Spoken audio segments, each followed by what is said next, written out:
this is Devin and Aaron from Cavity Colors, and you're listening to Drop the Mic.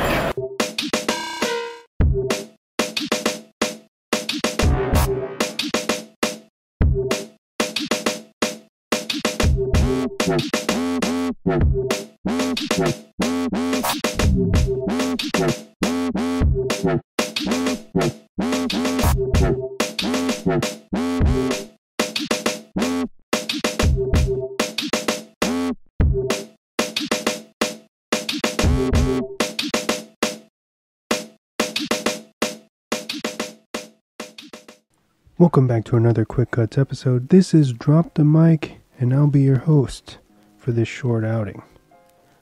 It is I, the Swann. So with that being said, let's get to it.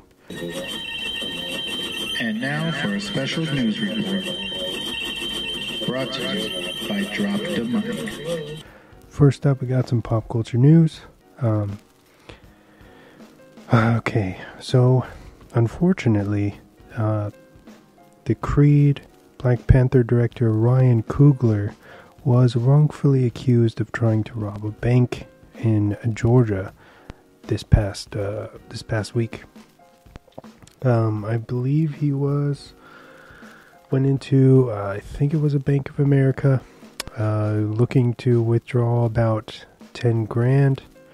I guess he gave his ID and the withdrawal slip as per usual to the teller, but what he did out of, I guess you could say, is out of the ordinary, is he wrote a note on the back of the withdrawal slip that said, please can you pretty much be careful or cautious when you're handing me my money. So basically he didn't want her to like run it through the counter right there at the end, or just have, as nobody see the amount that he's taking out.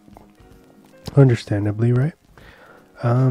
So when that happened, I guess for whatever reason the teller assumed that Mr. Coogler must be trying to hold up the bank, which doesn't really make sense to me. That why would a single person come into a large branch and try to stick it up alone?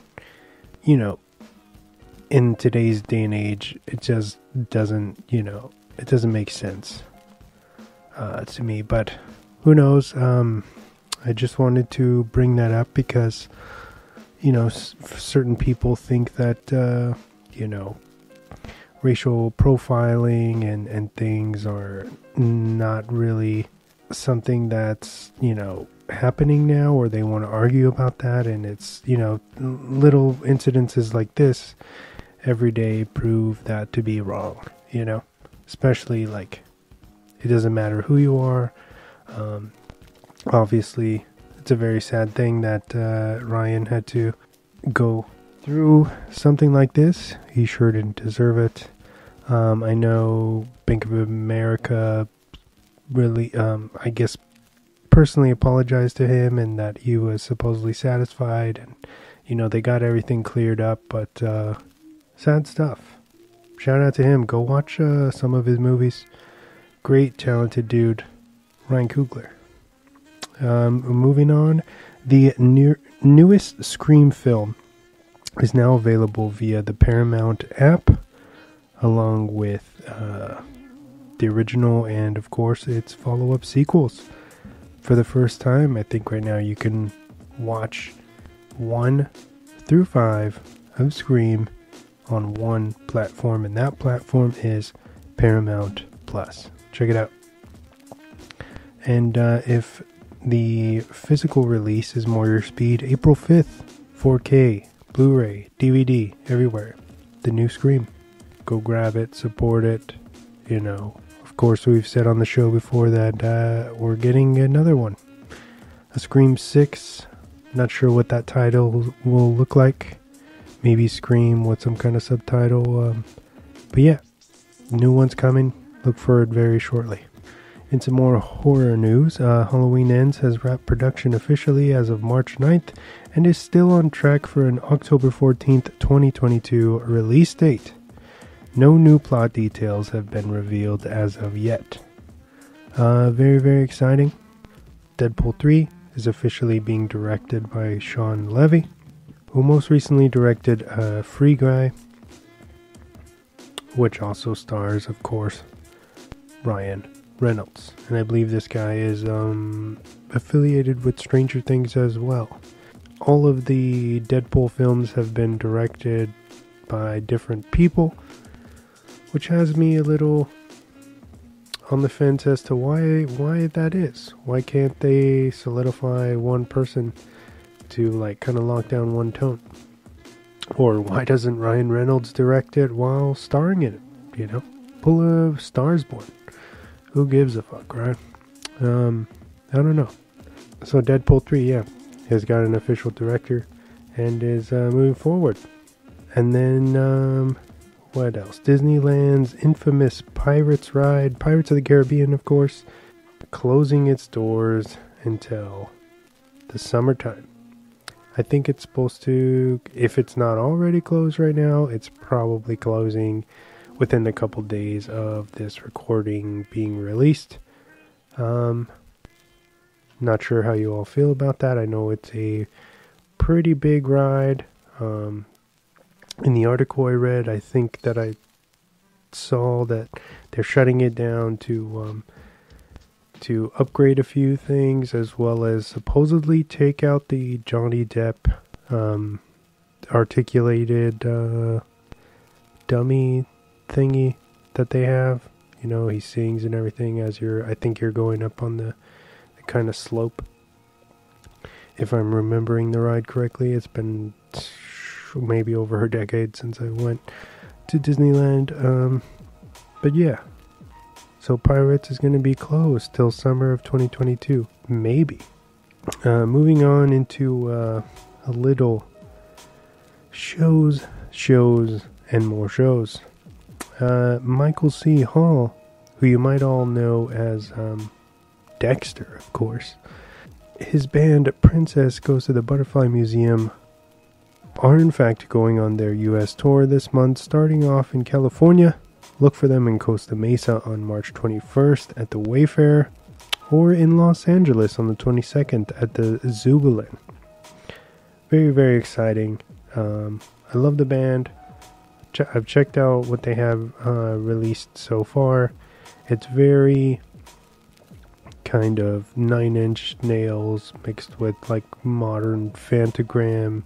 You know, it's like kind of a little grunge-esque electronica, if that makes sense, if that's even a thing. At least I think these guys have made it a thing. I dig the band a lot. Hopefully I can see them live if everything goes right. Michael C. Hall, dude. Dexter. One of the greats. He's so underrated for what he's, capable of as an actor. And as a musician, man, he is very, very inspiring as well. Doing a lot with a little, if you know what I mean. And I hope you guys, wherever you're listening to, check out their tour if you're interested. And it's a chance to see Michael C. Hall in a intimate setting, performing for you. Who knows if it'll happen again. So definitely jump on that if you are a Michael C. Hall fan. And kudos to the new Dexter miniseries that really surprised me with how effective it was. I was super excited. Yeah, honestly, I can't wait to watch it again. Now that it's completely, finished and you can binge it, definitely gonna queue that up for another rewatch sometime soon. Princess Goes to the Butterfly Museum. Check them out if you haven't heard of them yet. You won't regret it. And now it's time for the weekly recommendations. First up, I checked out Andy Muschietti's, who, is in charge of the Flash movie right now, and he's done, chapter 1 and 2 of the newer It films. I watched on HBO Max, Mama, which was his directorial debut with Jessica Chastain. Basically about these, when you go into the movie, right, you hear this gunshot and this, this dad has, it's kind of implied that he's maybe killed his wife. He freaks out. He takes his 2 super young daughters and they kind of hit the road, go on the run. They don't know exactly what's happened. And they end up spinning off the road, ending up in the forest with minor cuts and bruises, no big injuries. They find like an isolated cabin. They go in to kind of warm up because it is snowing outside. We see some kind of entity, or the kids are able to see her, not necessarily their dad. Obviously he has guilt with what he did with killing his wife, and now his daughters are motherless, and he's probably soon to be a wanted man if he's not already. So, and they also, I think he is on some kind of medication, or he didn't take his medication, which caused him to have this outburst in the first place, so it's very sad. And then he gets the idea of pretty much like, and it's a very dark opening, is, he's like, maybe I should just kill everyone right here. So then he attempts that, and then he is savagely attacked by a ghost, some kind of motherly ghost, strips him away, and we never see him again. But the ghost, saves the daughter, saves both of them really. So the ghost ends up feeding them cherry pits. Lily and Victoria are the two daughters. Lily is the youngest one. Victoria is slightly older, and she's more grounded in what she knows what's going on, more so than Lily, who's basically a toddler. So this mama entity kind of raises them for the next 5 years, in the middle of nowhere in that cabin. So of course these little girls have in turn kind of turned wild and did what they had to do to survive. We fast forward 5 years and we meet again the dad's brother and his girlfriend, who is Jessica Chastain, who they've kind of dressed up to be like the subculture punk rock chick, which is cool. She pulls it off. However, I think they just kind of took the easy road as far as the writing, like with her clothes and stuff. She wears a lot of like Misfits and Ramones, and she's a bass player, and if she is really playing the bass in the movie, she's actually pretty good. It's impressive, but I just wish they would have focused a little more on making that more authentic and not trying to just use bands, that are like the go-tos.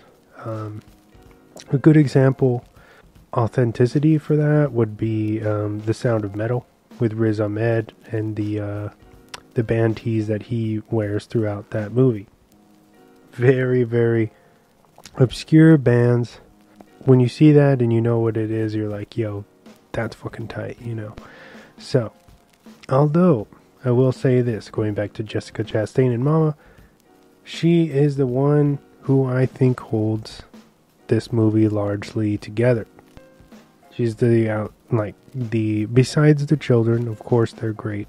You have to be great. The kids have to sell it for the story to work, right? I understand that. But Jessica Chastain ends up having pretty much the arc of the story on her back, and without her, I don't think it would have worked as well, or it wouldn't have come across the way that it should have. And I think that this movie is it's kind of 60 something on Rotten, so it didn't get ravaged too bad by critics, And I would definitely check it out if you